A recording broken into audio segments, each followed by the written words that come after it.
The night shift at Earth's Deep Space Monitoring Station was usually quiet. Most operators spent their time watching endless streams of data scroll across their screens, searching for any unusual patterns among the cosmic background noise.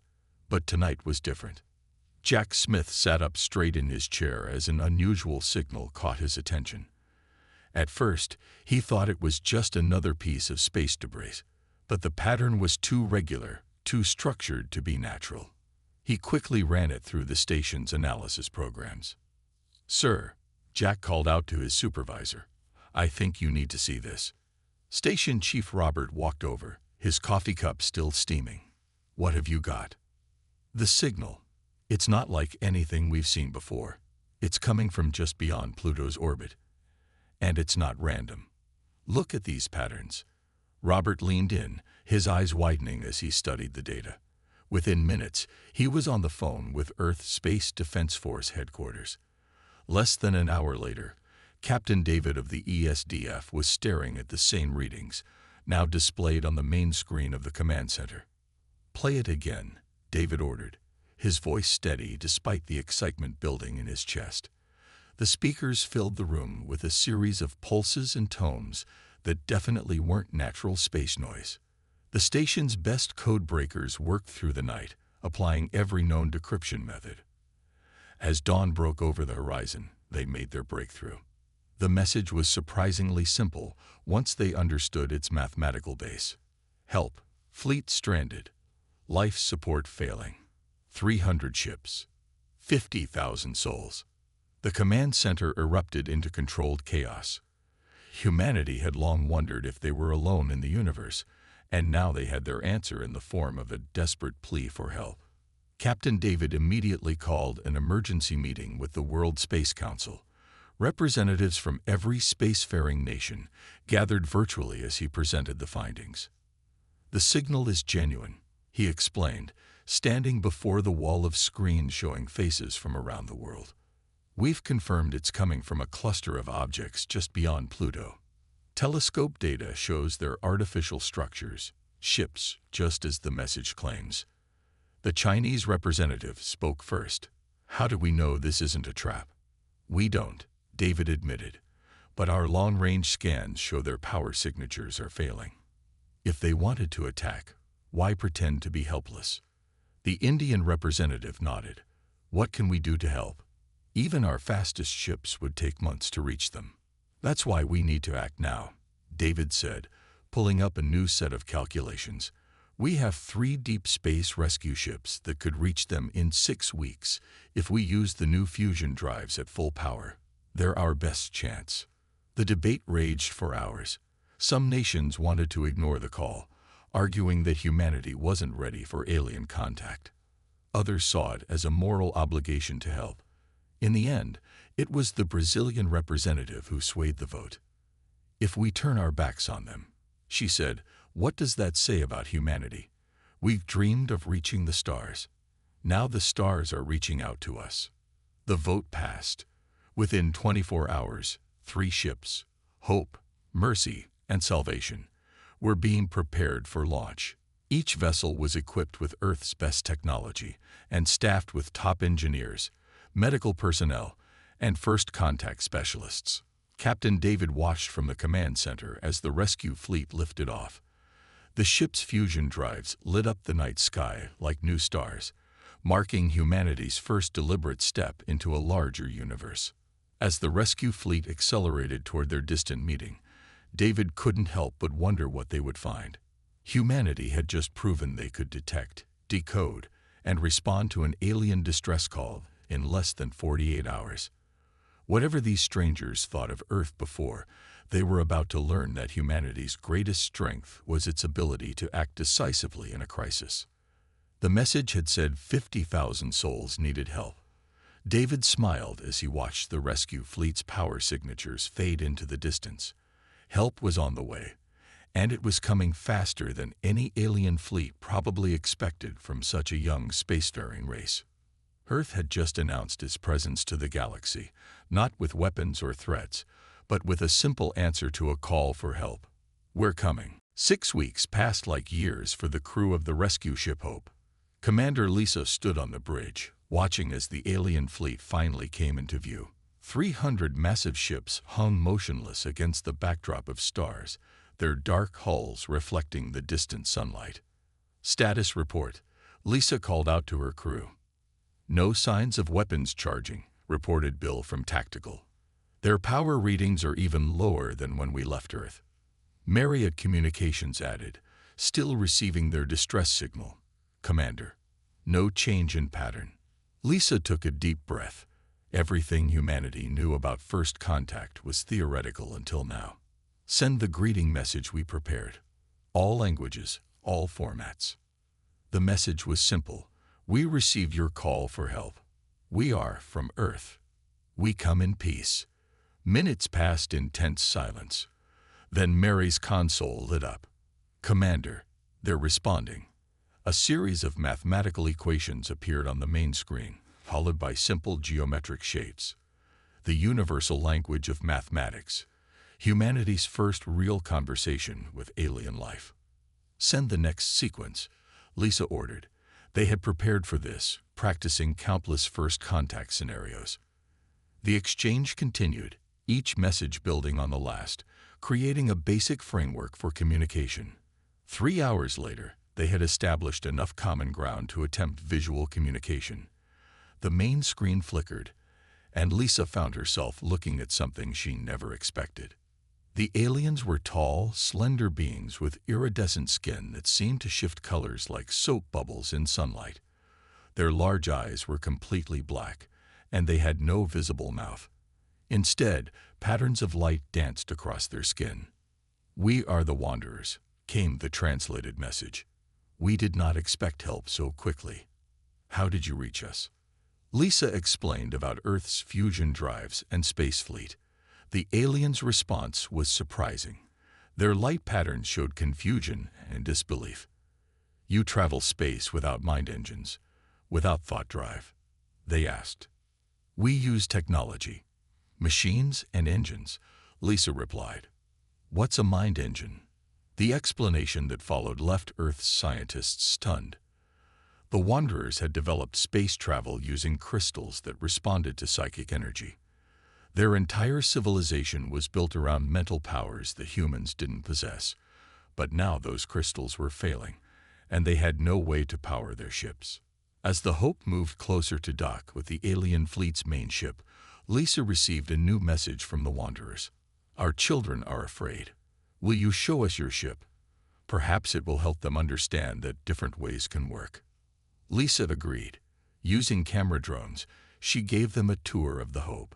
The aliens watched in amazement as humans worked with computers, tools, and machines, things their civilization had never needed to develop. "Your way is strange to us," the Wanderers communicated. "But you crossed space to help strangers. Perhaps there is much we can learn from each other." The next few hours were busy as the rescue fleet began docking procedures. Engineers from the Hope prepared to board the alien vessels, carrying diagnostic tools and portable powered units. The other rescue ships, Mercy and Salvation, moved into position around the fleet, ready to provide emergency power to the failing life support systems. Lisa watched as her crew prepared for the enormous task ahead. They had traveled millions of miles to help a species that traveled through space in ways humans could barely understand. Yet here they were, ready to try fixing alien ships with human technology that the Wanderers had never even imagined possible. "Commander," Mary called out, "the Wanderers are asking something interesting. They want to know why we came." Lisa smiled. "Tell them because they needed help. Tell them that's what humans do." The response from the Wanderers was immediate, a burst of colors across their skin that needed no translation. It was hope, pure and simple. Their children would live, their fleet would survive, and they had found something they never expected at the edge of space. A young species whose strength lay not in mental powers, but in their willingness to help strangers with nothing but ingenuity and determination.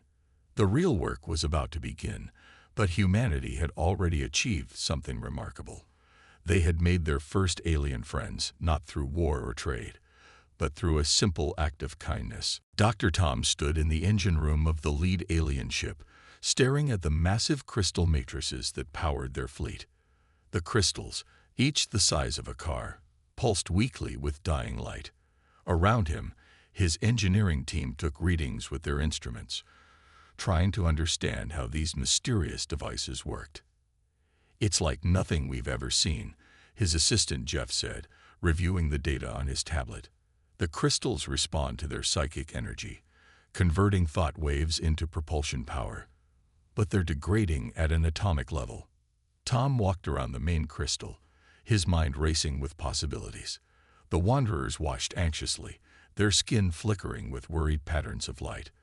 They had explained that the crystals were ancient technology, passed down through generations.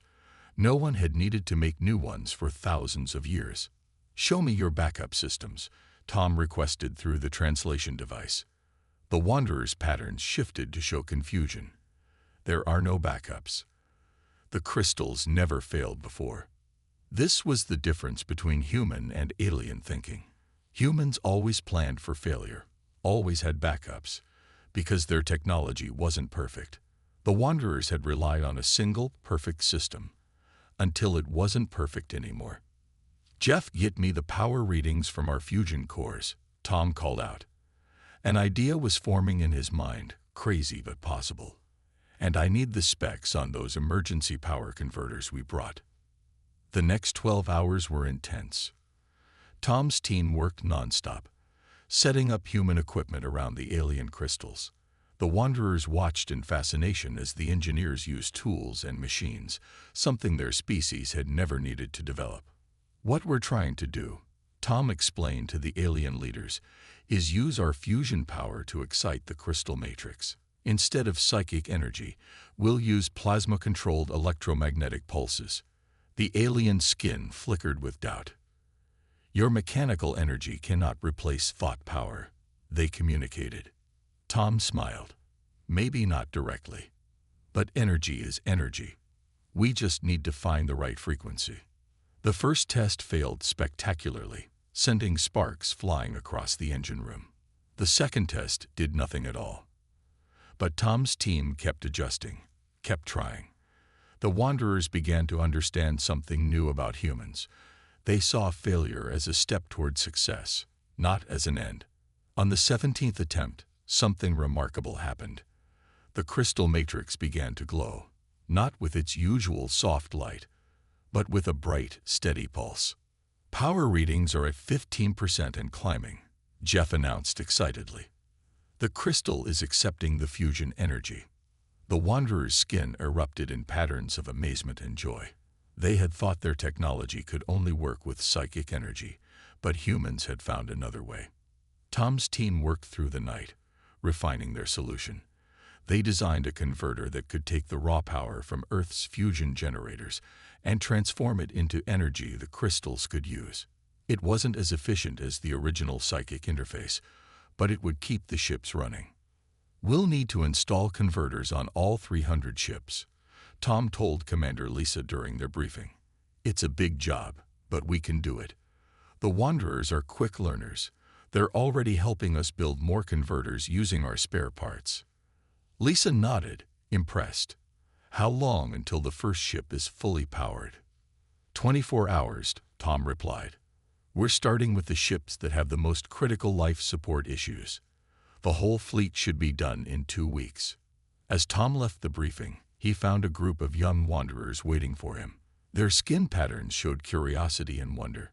Through their translators, they asked him to explain how human technology worked.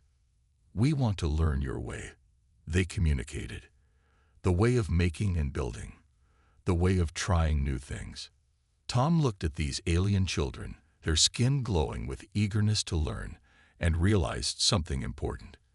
Humans hadn't just found a way to save the Wanderer fleet. They had shown them a whole new way of thinking. Sometimes the best solutions came not from perfection, but from the willingness to try, fail, and try again. The crystal matrices continued to pulse with their new energy source, a perfect symbol of how two very different species could work together to solve impossible problems. As repair work continued across the fleet, something unexpected began to happen. The engine rooms became classrooms, and every repair job turned into a lesson shared between two species. Chief Engineer Mike watched as a young wanderer named Blue Light, named for their favorite skin pattern, carefully used a wrench to adjust a power converter. It was the first time any of their species had used a physical tool, and their excitement was clear in the bright pulses of light racing across their skin. "Like this?" Blue Light asked through the translator, making the final turn. "Perfect," Mike said, checking the readings. "You're a natural at this." In another part of the ship, humans were learning too. A group of engineers sat in a circle with wanderer teachers, learning about their crystal technology. While humans couldn't power the crystals with thought like the wanderers could, understanding how they worked was fascinating. "Your species does something remarkable," one of the wanderer teachers communicated, their skin shimmering with thoughtful patterns. "You see a problem and imagine many ways to solve it. We always looked for the perfect solution, but you look for any solution that works." Mike had noticed this difference too. Where the wanderers sought perfection, humans embraced imperfection and worked around it. The aliens found this approach strange, but increasingly fascinating. During meal breaks, the two species shared their stories. The humans were amazed to learn that the wanderers could share memories through patterns of light on their skin, like living movies. The wanderers, in turn, were captivated by human music, something their species had never developed since they communicated through light patterns. One day, a human engineer brought out a guitar during break time. The wanderers gathered around, their skin pulsing in rhythm with the music.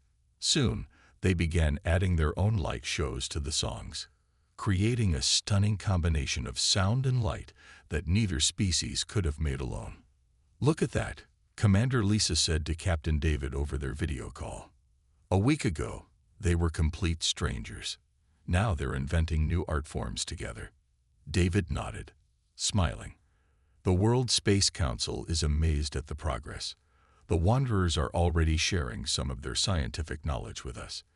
Did you know they can predict solar flares days in advance using their psychic abilities?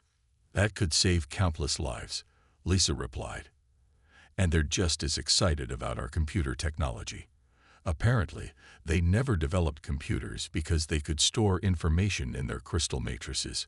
But now they see how useful independent data processing can be. The cultural exchange went beyond technology. The wanderers were fascinated by human food, though they couldn't eat it. Their species absorbed energy directly from their ship's crystals, but they loved watching humans cook and share meals. Some of them even started arranging their energy absorption times to match human meal schedules, making it a social event. One evening, as Mike finished his shift, he found Blue Light waiting for him with a group of young wanderers. Their skin patterns showed excitement and a bit of nervousness. "We want to show you something," Blue Light communicated. They led Mike to a workspace where the wanderers had been practicing in secret. There, they had built a small machine using spare parts, their very first independent attempt at mechanical engineering. "It's not perfect," Blue Light's patterns showed uncertainty. "But you taught us that perfect isn't always necessary." Mike examined their creation. A simple electric motor, crude but functional. To humans, it was basic technology, but for a species that had never built machines before, it was revolutionary. "It's wonderful," Mike said, his voice full of pride. "You've done something amazing here. You've proven that your species can adapt and learn new ways." The wanderer's skin lit up with joy and pride. In just a few weeks, they had begun to change centuries of cultural dependency on a single type of technology. And humans had learned that sometimes the best way to solve a problem was to share it with someone who saw the world differently. As word spread through both fleets about the young wanderer's achievement, it became clear that this rescue mission had become much more than just fixing broken ships. It was building bridges between two very different ways of thinking, creating something new and wonderful in the process. The warning came during a routine repair session. The Wanderer's skin patterns suddenly shifted to deep red, a color humans had never seen them use before. Their patterns showed intense fear and urgency. Danger, they'd broadcasted through the translators. Solar storm approaching. Massive, unlike anything in this system's recorded history. Commander Lisa rushed to the Bridge of the Hope. How long do we have? The Wanderers say 6 hours, her science officer reported. Their psychic abilities can sense these things far better than our instruments. We're just now picking up the first signs on our scanners. Lisa looked at the data flooding her screens. The Wanderers were right. This was going to be bad. The solar storm would hit both the human rescue ships and the alien fleet with devastating force. Many of the Wanderer ships still didn't have their new power systems installed, leaving them vulnerable. "Get me Dr. Tom and Chief Mike immediately," she ordered, "and patch in the Wanderer leaders." Within minutes, the emergency meeting began. The Wanderer's skin flickered with rapid patterns as they explained what they could sense coming. The solar storm would be strong enough to fry unprotected electronics and overload the crystal matrices. Our ship's shields were powered by the crystal matrices, the Wanderer leader explained, patterns showing deep concern. Without full power, many will not survive the storm. Tom spoke up, his mind already racing with ideas. What if we combine our technologies? The Wanderers can predict exactly where and when the storm will hit. We could use that information to position our ship's shield generators for maximum protection. The rescue ship's shields aren't big enough to protect the whole fleet, Mike pointed out. No, Tom agreed, but we're not limited to just those. Remember the satellite network we brought along? The one we were going to use to set up a communication relay. Lisa's eyes widened as she understood. The satellites have shield generators too, if we position them correctly. And if we link them to the Wanderer's predictive abilities, Tom continued, we could create a shield web. Mike finished excitedly. The next 5 hours were a blur of activity. Human engineers worked at incredible speed, reprogramming communication satellites to serve as shield generators. The Wanderers used their psychic abilities to predict exactly where the storm would be strongest, helping the humans position their defenses perfectly. Young Blue Light, who had learned so much about human technology, came up with a crucial suggestion. What if we used the working crystal matrices to amplify your shield energy, like we did in reverse with the fusion power? The idea was risky. No one had tried to combine the technologies this way before, but they were running out of time and options. With just 30 minutes to spare, the shield web was ready. 50 communication satellites had been positioned in a massive network around both fleets. The powered-up Wanderer ships had their crystal matrices linked to the human shield generators, ready to amplify their power. "Storm approaching," called out the science officer. "Impact in 10 minutes." Lisa watched the tactical display as the massive solar storm bore down on them. The Wanderer's skin patterns pulsed rapidly, feeding constant updates about the storm's movement to the human shield operators. The first wave hit like a hammer. The shield web lit up brilliantly as it absorbed the massive energy blast. Inside the protected zone, crew members held their breath, watching their instruments. "Shield web holding," Mike reported. "The crystal amplification is working better than we expected. Power levels at 200% of normal." Through the bridge windows, Lisa could see the incredible sight. The combined human-alien shield technology created a beautiful, shimmering barrier of blue and gold energy. The deadly solar radiation splashed against it like waves on a beach. For 3 tense hours, the storm raged. But inside the shield web, both fleets remained safe. Humans and Wanderers had done the impossible, not just combining their technologies, but trusting each other completely in a crisis. When the storm finally passed, there was a moment of stunned silence. Then the Wanderers began broadcasting patterns of pure joy, their skin creating a light show more beautiful than any aurora. The humans joined in with cheers and applause. Together, they had faced a disaster that neither species could have survived alone. And they had won. After surviving the solar storm, Dr. Tom couldn't sleep. The way the crystal matrices had amplified their shield technology kept playing in his mind. If the crystals could work with their shields, what else could they do? He sat in the engineering lab, surrounded by data readings from the storm event. Blue light sat with him, their skin showing patterns of curiosity and excitement. The young wanderer had become his best student and was now helping him understand their technology in new ways. The crystals responded to our power in ways we didn't expect, Tom said, pointing to the readings. Look at these energy patterns. Blue light's skin flickered thoughtfully. Yes, they're similar to how the crystals work with our mind energy, but different. Stronger in some ways. Tom sat up straight, an idea suddenly clicking into place. What if we've been thinking about this all wrong? We've been trying to make our fusion power copy your mind energy.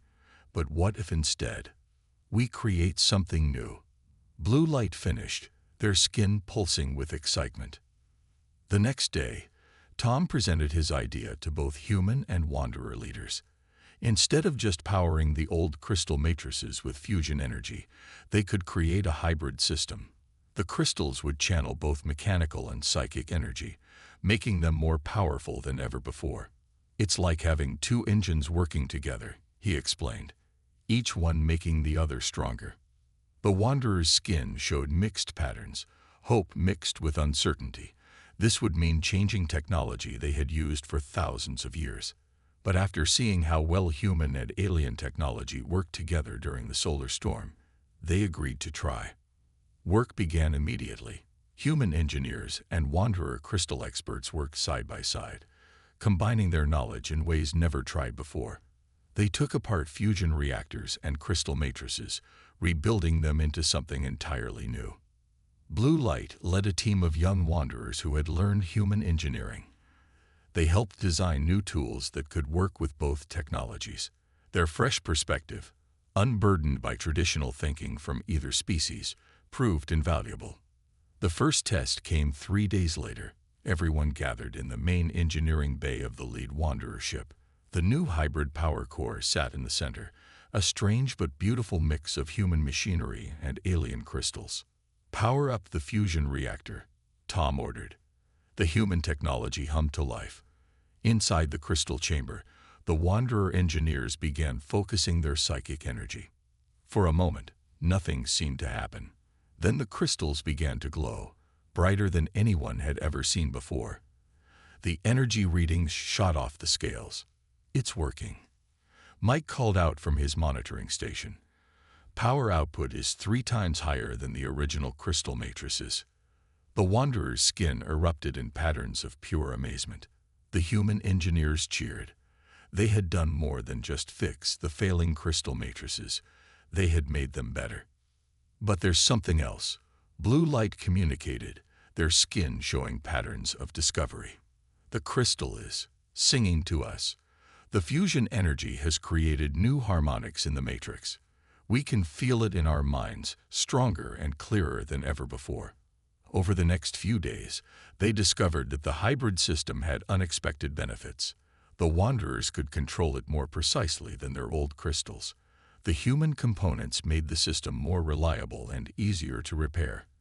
And most surprisingly, the fusion energy actually helped the wanderers connect with the crystals more deeply than before. You've done more than save our fleet, the wanderer leader told Tom, their skin glowing with gratitude. You've shown us that change isn't something to fear.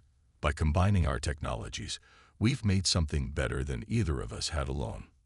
Tom looked around the engineering bay, where humans and wanderers worked together with easy familiarity.